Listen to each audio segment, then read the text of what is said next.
Hello Hi. to the Hi. Laughing Place Movie Club for The Greatest Showman. This is not The Greatest Show, but this is us talking about The Greatest Showman. Please don't get confused. We should have busted out your top hat for this. Oh, I know. We should have dusted that off. This movie made me want to get a top hat, so I did. Because there's like 1,800 of them in this movie.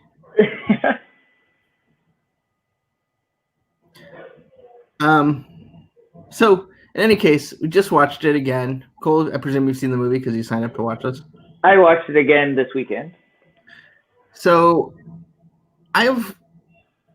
because of my association with Feld Entertainment, as in I used to go see Disney on Ice, I grew up going to the circus, and it's gone, and I'm not going to get into the message of this, but it's to me, this movie is perhaps not a great movie, but a lot of fun. It's like the weirdest, the CGI is terrible. Mm-hmm. There's not a historical fact in this film. And the plotting is quick pivots to make it sound exciting when it needed to be exciting, and resolution when there needed to be resolution. And it's not necessarily what I would call a well-crafted film. I mean, it's beautiful. It's a beautifully shot film. It's got great music. It's got great actors, but to me, it is like instant comfort food. Like, those movies that they're not great, but you grew up with them and you watch them and you love them. That's what this movie is to me. And to prove my point, if you go to Disney Plus, it is like the first thing since Hamilton to break through in trending that's not The Simpsons.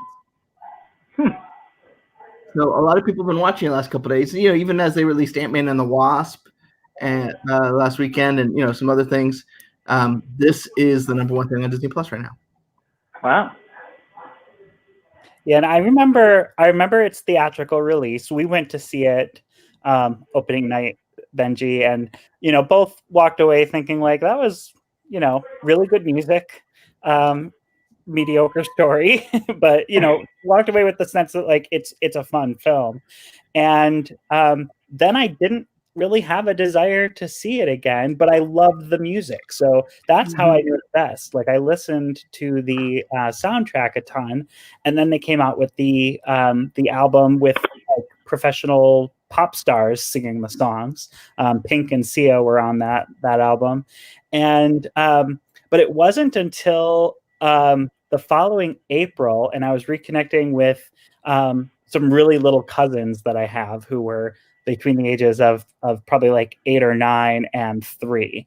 And all 3 of them were just obsessed with Greatest Showman and knew every single song, knew all the characters. And I was like, this is bigger than I thought it would. I remember the theatrical run had a lot of longevity. It didn't have a great first weekend, but it stayed in theaters for a long time. Mm-hmm. And I had sort of chalked it up to there's really nothing coming out. I mean, it came out, I think, like right around Christmas, maybe the week before Christmas, and nobody puts out a movie in January, certainly not a family movie. So it was like the one thing playing. So I just attributed it to that. But like to Benji's point, that Disney Plus puts this on and it instantly shoots to number 1 on their streaming service. There's something about it. Definitely as well when it won the Academy Award for Best Song. I realized people were connecting with that song and that moment for a lot of reasons that speak to something personal.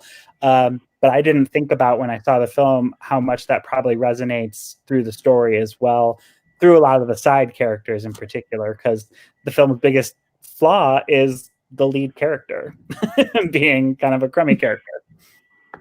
Cole, your thoughts? Yeah, you kind of hit all of what I was thinking on the nose. That's pretty much the same diatribe I was going to go on. But I actually think it's interesting how well it did at the box office, because even at that time, Last Jedi came out and Jumanji came out, and both of those were pretty big family hits.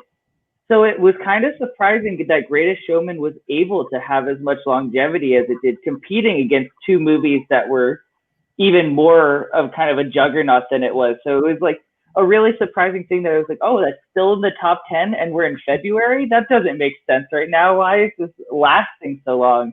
And yeah, I think it just kind of resonates with that idea of it's fun to watch. It's something the whole family wants to sit down and watch together because it makes you feel kind of happy at the end. And that's something that a lot of movies don't necessarily do. And I think one of the ways to think about it is it's almost like it's a giant music video in a way, because the director did primarily make music videos before this movie came out. This is his first theatrical film. So it makes a lot of sense that it feels that way.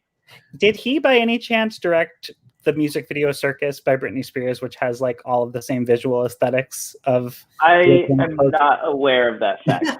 That would be a fun connection, because when I first saw the film and it opened up, I mean, I get it. There's only, there's things that call to mind when you think of a circus, and this film has those, and that music video had it. But like, just like the silhouette with the top hat, like all of the imagery of that video is in that first and last opening number, since they really bookend the film. But yeah, it's interesting. I love that it opens with the classic CinemaScope Fox logo, and then like that flickers out, and then it jumps to the modern one. Yeah. Because for 20th Century Studios, as we call it now, they really hadn't done a musical in a really long time. Not an animated one, like one that wasn't animated. I want to say Anastasia, as well remembered as it is, was their last, if I'm not mistaken. But they had a long history of them that, went back and sort of probably wrapped up around the 1970s is when they kind of stopped making that kind of film. So I thought that was cool as well, just like the film history of the studio that Disney inherited kind of right there at the beginning. But you're right, it is such a 21st century take on a musical. Cats kind of did it the same way, but unlike Greatest Showman, Cats doesn't leave you feeling warm and fuzzy, ironically.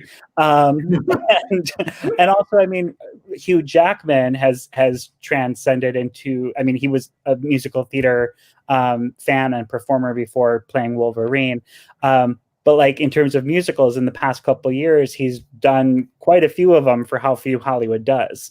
And compared to Les Mis, which is more traditionally done, certainly with modern effects, but filmed more like a traditional film musical, this really approaches the genre like a music video, like you said. Yeah, I'm gonna admit my man crush on Hugh Jackman. I mean, the fact that he's able to do Wolverine, who is the polar opposite of a song and dance man, and then play P.T. Barnum, both convincingly, both well, and totally come across like a nice guy, is great. And we saw his I guess concert tour, whatever you'd call it, that he did last year. And he goes, basically it's it is a vanity project. He goes through his life, and from singing Gaston from when he was in Australia to Greatest Showman, even throws, he knows what people want, so he throws in some Wolverine bits. And as Amy saying here, he's awesome. He's nice to look at too. A friend of mine likes to call herself Mrs. Hugh Jackman.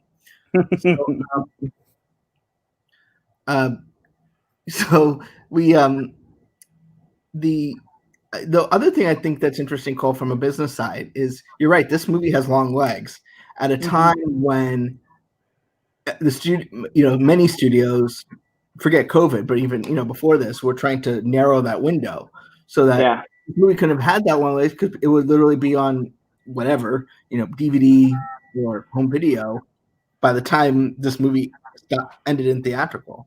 Even a couple years later. Yeah, no, it was pretty impressive. I just kept looking and thinking, it's still going. How is it still going right now? I totally agree, Kayla.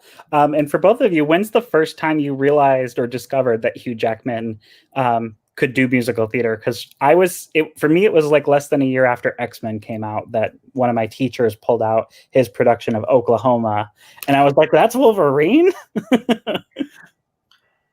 For me, it's probably the Oscars, when he hosted the Oscars and did the whole big musical number, because I was dating myself, but I think I was only 13 or 14 at those Oscars. I was 12, actually, thinking about it now. So that was the first time I really was like, oh, Hugh Jackman. And then I looked up and saw he had won a Tony, and I was like, whoa.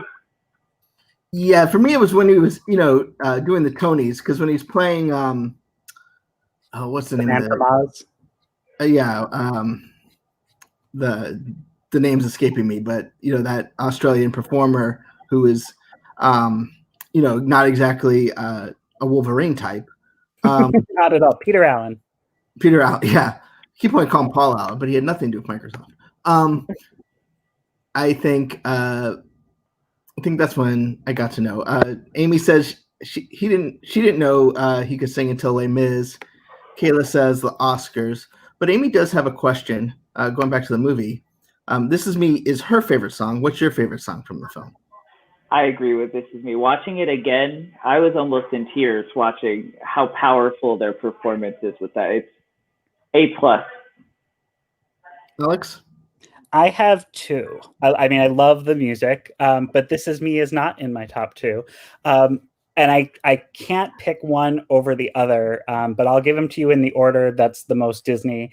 My first favorite is, what's it called? It's your first favorite, and you don't even know the name? Well, give me a moment. I'm having a brain fart. I can hear the tune in my head. I just don't want to sing. What happens when it sings? It's the one where they're like basically starting the circus. Like he's got everybody assembled, and they're getting it going, and they're like doing their first shows. Come Alive.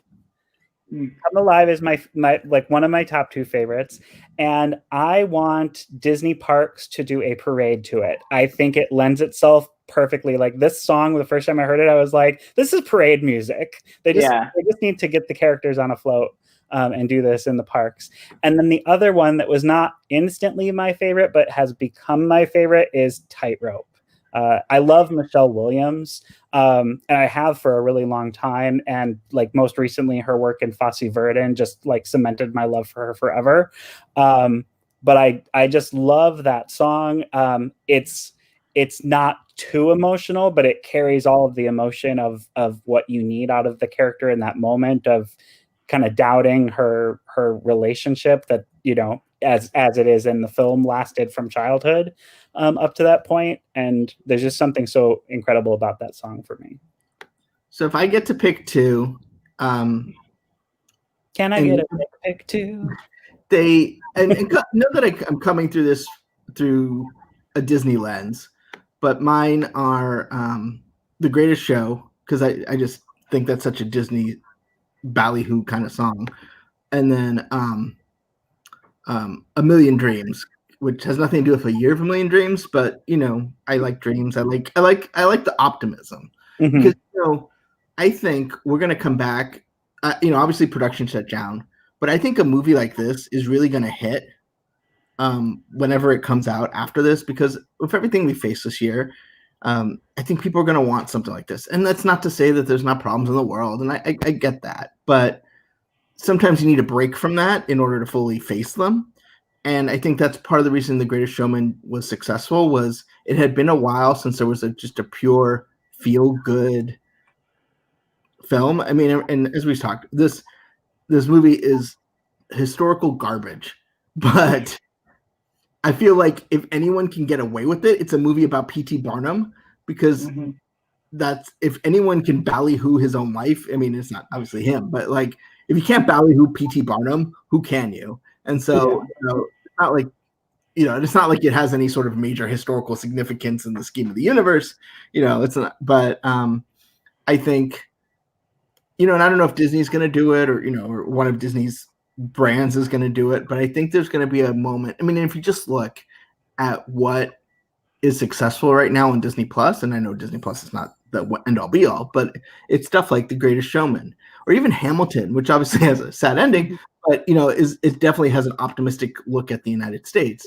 And I think there's going to be a need just to heal through happiness.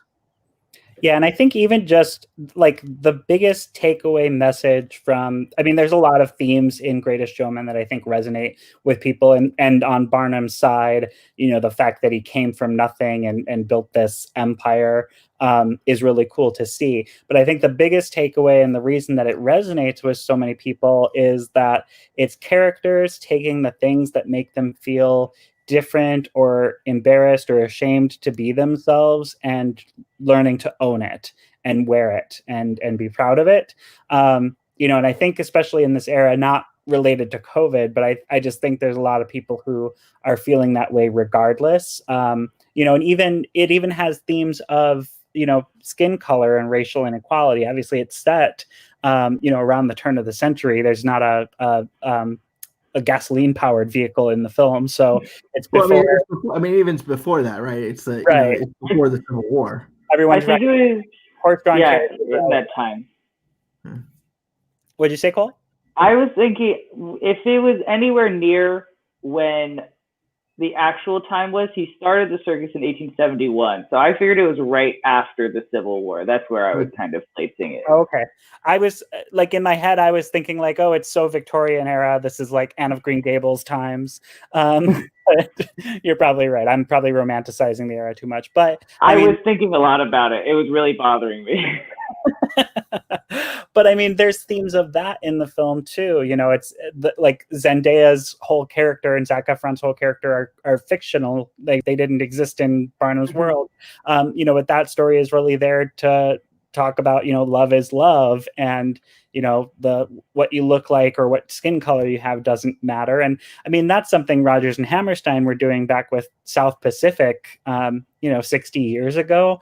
I don't think that's necessarily the message that resonates, but what does is people, looking at her, looking at him and saying you don't belong. And, that still happens in the world. Mm-hmm. So maybe not at the same level that it did back then, but I think this whole modern time, it's important why that character is there, even though if you're looking at the history of the time, I mean, like Benji said in the intro, there's really not a lick of history that's accurate in the film, but they tell this story. I am a huge Anne of Green Gables fan, Amy, and I grew up on Avonlea on Disney Channel, so if you ever want to talk the Sullivan Entertainment Library of L. Montgomery novelizations turned to the screen, let me know. Yeah, I think that's the reason that This Is Me was so powerful to me, though, was just all of these people who are social outcasts just taking control of their life and saying, I don't care what other people think of me. This is who I am, and really just kind of enveloping it. And even though P.T. Barnum is like, no, I don't care about you anymore, which, to be honest, P.T. isn't painted in the greatest light in this movie, but it's still better than he probably was in real life. So yeah, and if you just want to if you want a flavor of it, but you don't want to go down the deep rabbit hole of like just how scary of a person P.T. Barnum actually was, just watch the Honest trailer for Greatest Showman. Gives you kind of hints as to who the real guy was, without you having to go down the rabbit hole of all of the terrible, horrible things that he actually did. But what I thought was funny when we saw Hugh Jackman's tour and he did a lot of the songs from Greatest Showman, he talked about how this was a project that he had been chasing for a long time.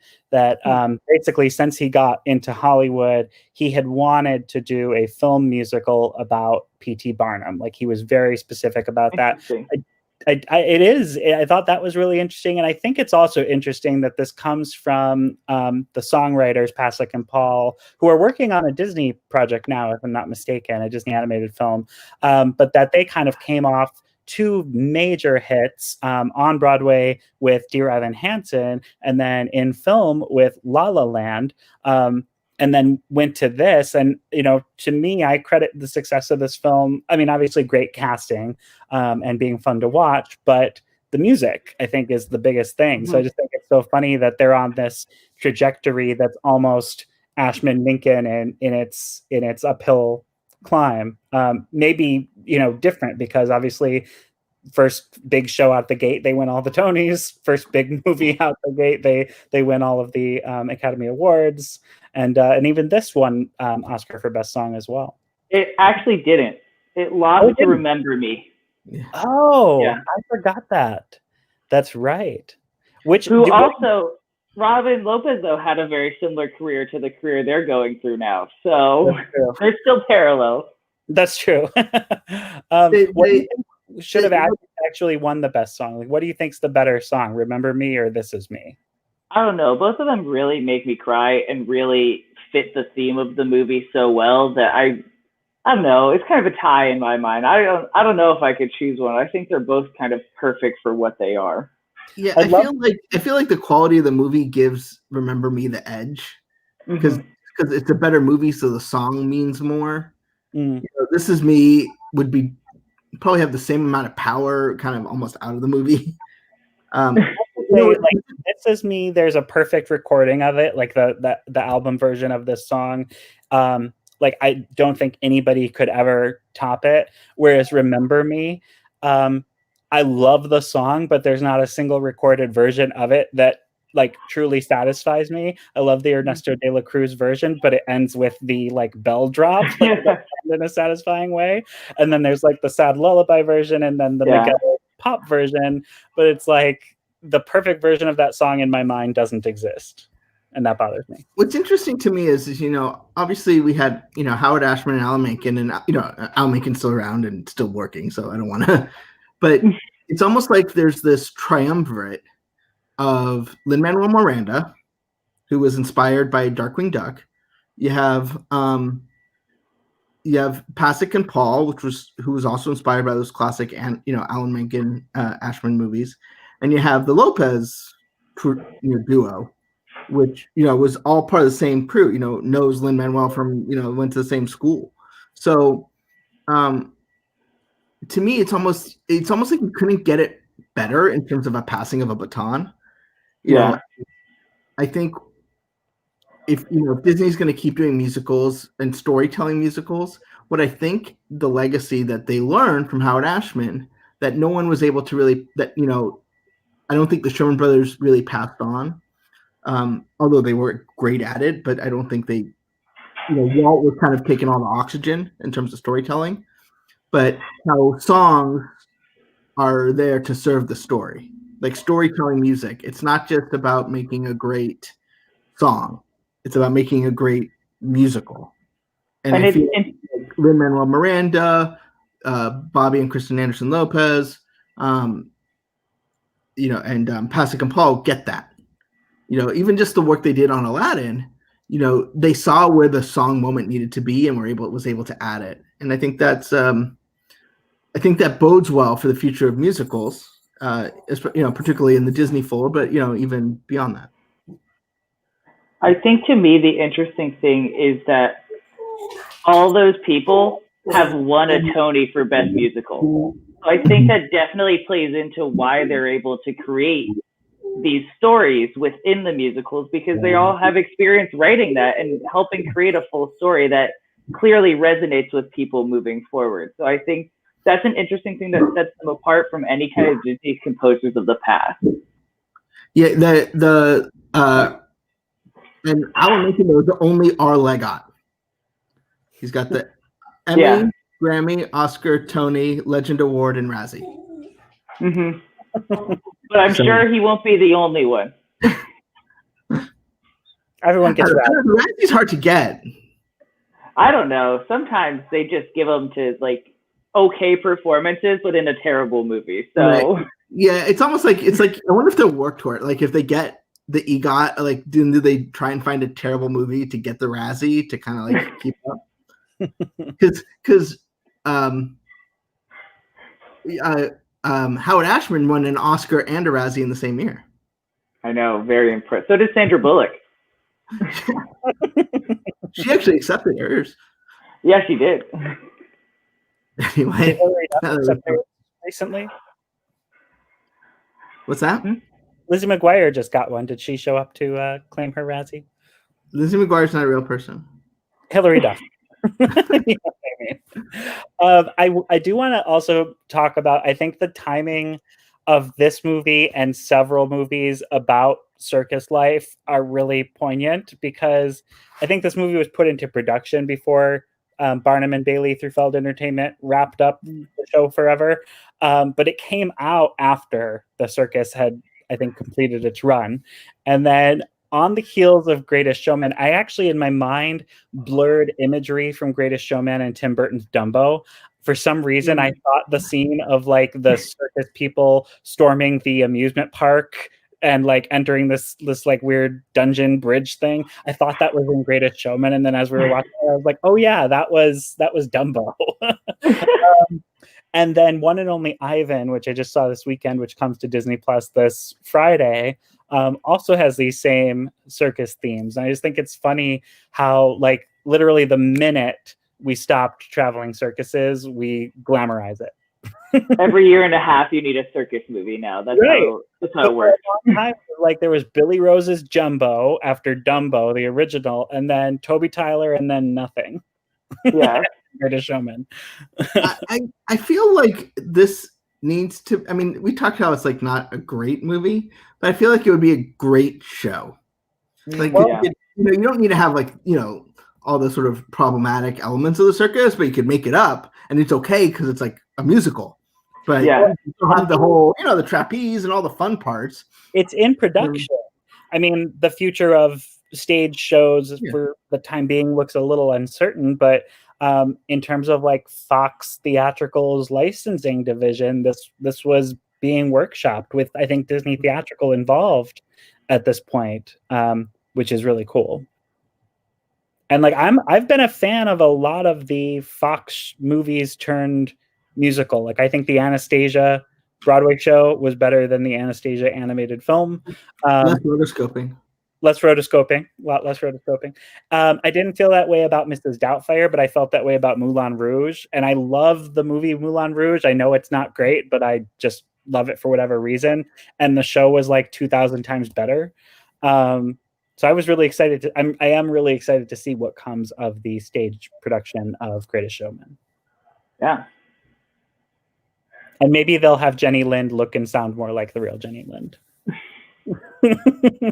Let's hope they don't have P.T. Barnum look more like P.T. Barnum. Well, that would be bad. Hugh Jackman was supposed to be on Broadway right now in The Music Man. For all we know, he could be available. Anyone else got anything to say? I mean, I think I've said everything. I will say, because I hadn't watched it since seeing it in theaters, but I'd listened to the music so much, it surprised me how much the album is more of like a well-produced album rather than a soundtrack. It kind of took me out of the film a couple times because I know like what the singing is on the album, and like it's like a different studio take that they use for filming.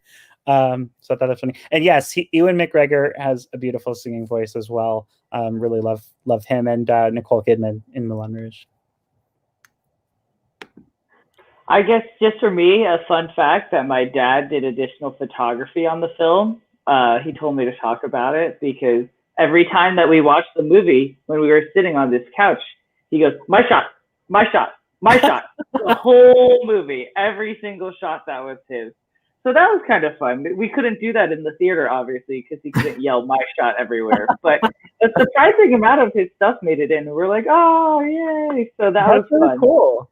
It was funny because we were watching it right before, and I'm trying to working on the site, and I just look up in the credits and I see your dad's your last name, and I go, and I knew your dad's in the business, but I was like, it's weird. We're doing this movie club, but he hasn't mentioned that his dad like worked on the movie, but. Like, is this your dad?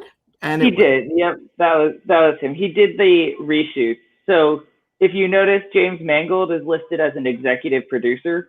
So they did pretty extensive reshoots and James Mangold directed that, and then got a executive producer credit for it. I have a feeling that the movie's a lot better for having those reshoots. Oh, I 100% think so as well.